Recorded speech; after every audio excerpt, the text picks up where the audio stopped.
Tuneli I vdekjes. Pse shumë njerëz kur vdesin shohin një tunel? Kujt prej jush I ka ndodhur ose a keni dëgjuar raste të tilla? Padyshim po, ndaj dua ta diskutoj.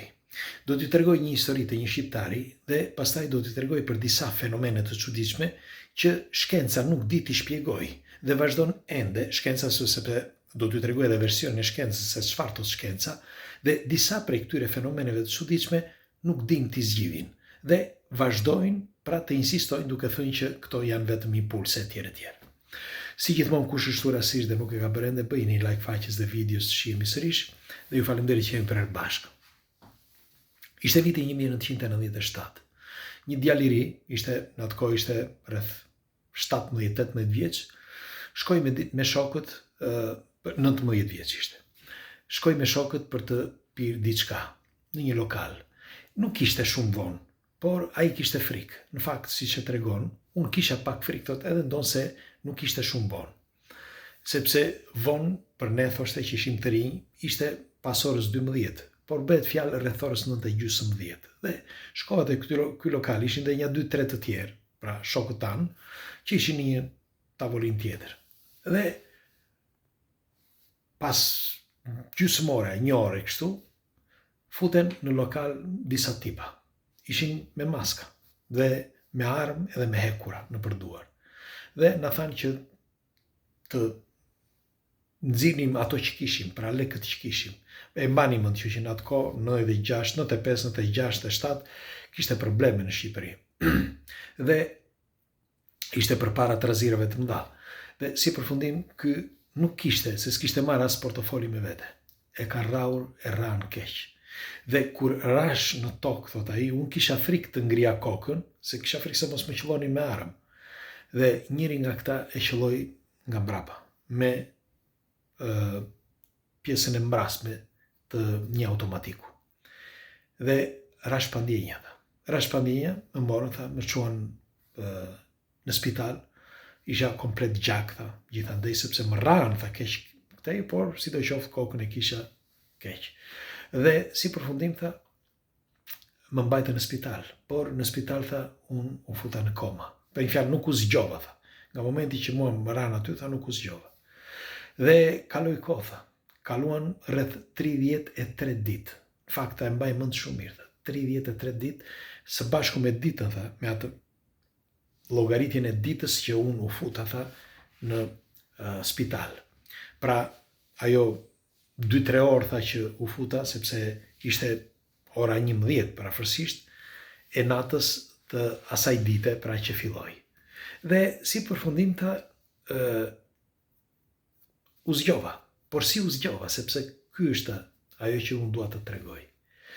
Ka mbetur me pasoja, por ai na tregon historinë e tij.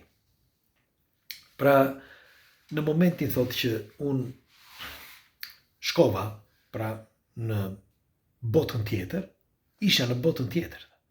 Unë e tregoj, thot, ja kam treguar fëmijëve, thot, ja kam treguar prindërve, asnjë, thot, nuk më besonte fillimisht, por me kalimin e kohës dikush më besoi. Gjëra e parë që bëra, tha, u hap një, me fjalë, trupi, tha, mu shkëput. Shpirti, tha, mu shkëput, dhe mbeti trupi, tha, aty. Unë, tha, nuk e pash aty për aty, pra që të shkëputej, por e pash, tha, kur unë nga sipër u futa tek spitali në Vlorë, tek spitali nga sipër, nga tarat, nga çatia, nga sipër fare, me shpejtësi erdha dhe shikoja, u futa në çati dhe pastaj në dhomën e spitalit ku isha. Pra, unë aty tek dhoma pash veten time. Por erdha nga sipër dhe këtë nuk di ta shpjegoj, thot. Nuk di ta shpjegoj, di, thot, që erdha nëpërmjet, sikur t'isha ajër, por isha i ndërgjegjshëm. Unë shihja veten time të shtrirë. Dhe thosha, sa gjuna. Po ky që është shtrirë këtu. Dhe aty për aty nuk e kuptova. Pastaj, tha, e mblodha veten dhe thash, po jam unë. E po mirë. Por nuk ndjeva, tha, as një dhimbje, as qari, as gjë, përkundrazi. Unë doja që t'ikja dhe unë gjita sërish. Pastaj, tha, kalova në një tunel. Ec në atë tunel për ditë të tëra. Pra, unë ditë të tëra ecja në atë tunel. Në një momenta, kur arrita ishte një fush e madhe, e pa fund, si kur t'ishte një bot, për ato filmat, thotaj, me atë me smok, ose si quhet, me avull. Nga poshtë dilte avull dhe shikoja vetëm turma njerëzish që nuk i njifsha, por ishin komplet me një diçka të bardhë, si punë, si ata, si quhen, këta mjekët që bëjnë operacione, si kirurgët. Pra, si ato që kanë kirurgët, po të bardhë. Dhe të gjithë iknin në një drejtim, pra vetëm përpara. Mirë po, unë nuk u shihja fytyrat, shikoja vetëm ata tha që ecin përpara, asgjë tjetër. Dhe këta, nga esin këta, ecja dhe unë. Por tha, unë kisha një qëllim tjetër, unë doja t'ikja, tha, atje, mu në mes në zemër të asaj drite, sepse kisha dëshirë, tha, që të veja tek ajo dritë. Pra, unë nuk doja, tha, të kthesha, do se pash trupin tim aty. Është paradoksale ta thuashta, por kjo është e vërteta. Nuk ndjeja dhimbje, nuk ndjeja asgjë, vetëm një qetësi absolute. Dhe ndoshta kjo, tha, më të riqte, tha, që të shkoja, tha, drejt ati vendi, tha, që ishte i bardhë. Si përfundim, eca, pastaj kalova, tha, në një port tjetër, ishte një porta gjigande, e madhe, po shumë e madhe. Kur u hapa ajo dyrë, tha, të gjithë këta që ishin, tha, vinin si fluksa, si kur t'ishin ujra, ato ujrat gjigande të flodit, të përfilmave, të përbytjes madhe universale. Njerëz që futeshin këtej dhe këtej, kush me vrap dhe kush nga dalet. Mirë po, kur arrita aty, tha, kishte disa njerëz aty tek porta, tha. Njerëz të veshur po thuaj normal, nga e majta dhe nga e djata, kishin shumë, dikush të riste fëmijët, se kishte edhe fëmijë, dikush të riste të mëdhenjt, dikush të riste modrat, dikush vëllezërit. Pa pritmas, unë pash disa njerëz, me fjalë gjyshit e mi. Mirë po, gjyshi im, se ishte gjyshi me gjyshen, mirë po unë gjyshin tim nuk e njifsha, unë njifsha vetëm gjyshen, thot ky, sepse kur isha i vogël, gjyshi vdiq, dhe unë nuk e mbaj mend fare gjyshin. Me fjalë, nuk e mbaj mend, isha 1 vjeç, nuk mund ta mbaja mend 1 vjeç. Dhe isha mbaja mend vetëm gjyshen, sepse gjyshen, derisa isha 13-14 vjeç, me fjalë gjyshen e njifja, sepse më rriti. Dhe unë i pash që të dy. Mirë po, kur fillimisht pash gjyshin, dhe gjyshin më foli në emër, më tha, Sokrat, nuk do të thosh emrin, Sokrat, po nejse, se nuk do që të, ndoshta, nejse, se kam betur me probleme dhe, po tha, mos, ti s'ke punë këtu, nuk duhet të vish këtu, ktheu mbrapa, sepse ti nuk duhet që të vish tani, nuk është radha jote. Ik dhe vazhdo punën tënde. Ktheu mbrapa, i tha. Po unë thash, kush është ky? Jam gjyshi yt, i tha. Ja prit, ja bëri me dorë. Dhe thërriti gjyshen. Hajde këtu, hajde, i tha.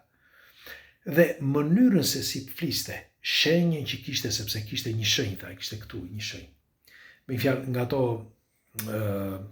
si quhen, si këto që kam unë këtu, si quhen këto, nyje, si quhen këto. Këto nyjet që janë kështu, pa e kishte pak të madhe, një nyje të madhe e kishte këtu që kur kishte lindur.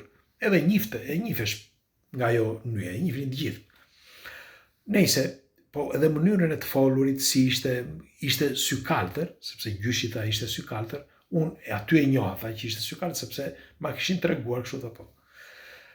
Si përfundim, tha, më bindën dhe unë tha u ktheva mbrapa. Unë kur ktheja mbrapa, tha, e njëjta rrugë. Unë ikja drejt dhe tjerët vinin. Unë ikja drejt dhe tjerët vinin. Derisa shkova, tha, tek tuneli. Dhe tek tuneli, tha, kilometra tëra, ditë të tëra, tha, derisa dolla nga ana tjetër. Kur dolla nga ana tjetër, tha, çfarë bëra? E njëjta gjë, tha, e njëjta skenë, si më përpara.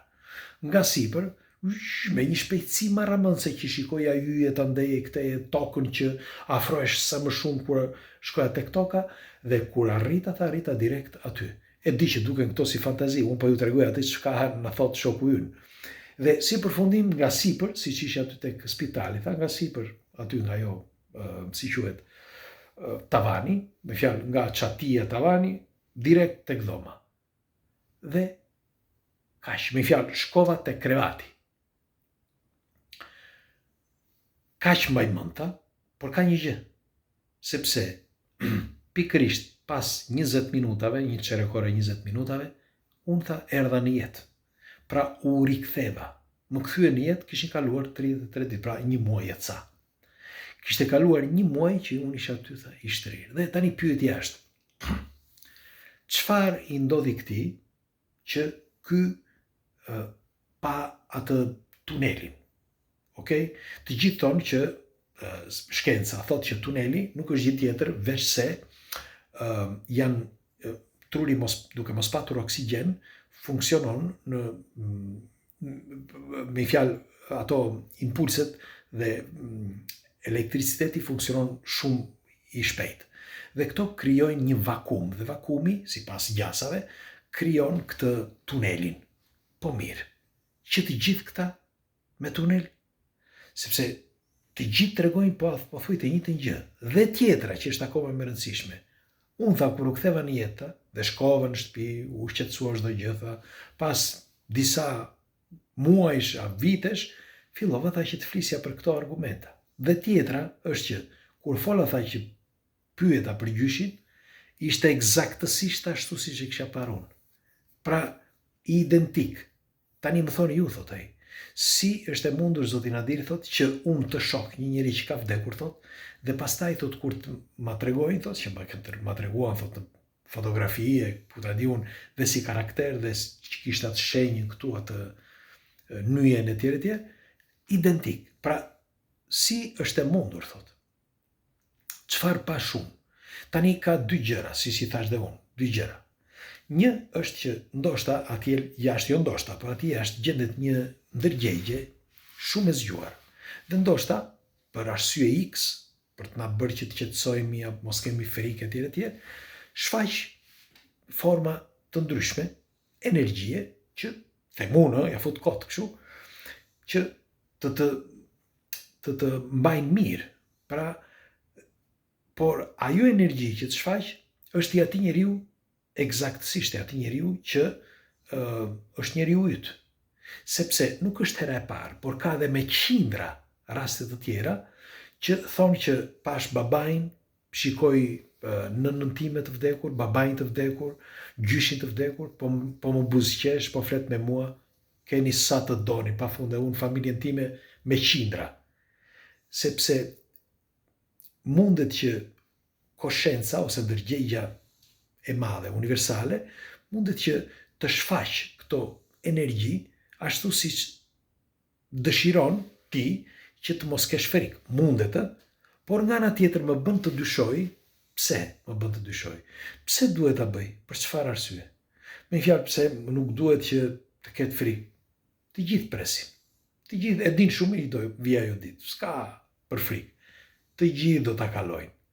Pra unë besoj që nuk janë as impulset elektrike, nuk janë as një ndërgjegje e madhe që mund të lozë me mendjet e njerëzve, por unë them që thjesht ekziston një dimension tjetër ku është dimensioni i energjisë ose i shpirtrave.